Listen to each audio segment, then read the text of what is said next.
अस्सलाम वालेकुम नाज़रीन, APE न्यूज़ में खुशामदीद। और APE न्यूज़ के साथ मैं हूँ ईमान फातिमा।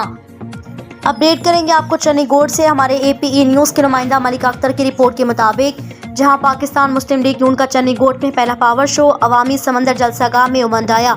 अवाम का ठाटे मारते समंदर ने मुस्लिम लीग नून से हकीकी मोहब्बत का वाज़ेह सबूत पेश किया। चौधरी सऊद मजीद इलेक्शन 2024 की गहमा गहमी अरूज पर पहुंच गई। आज मुस्लिम लीग नून का चन्नीगढ़ शहर में पहले पावर शो का इनेकाद किया। जलसागाह को खूबसूरत स्टेज, पैनल फ्लैक्स और हज़ारों की तादाद में कुर्सियों से सजाया गया। तहसील भर से कारकुनान रैलियों की शक्ल में जलसागाह पहुंचे।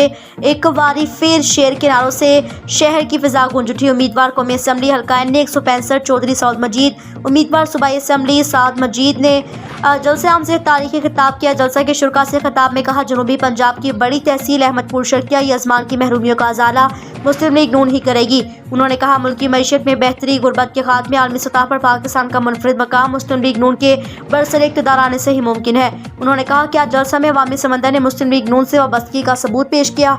उन्होंने कहा कि 8 फरवरी का सूरज मुस्लिम लीग नून की कामयाबी की नवीद देकर तरू होगा। बाद जलसे के शुरका को जोहराना भी दिया गया।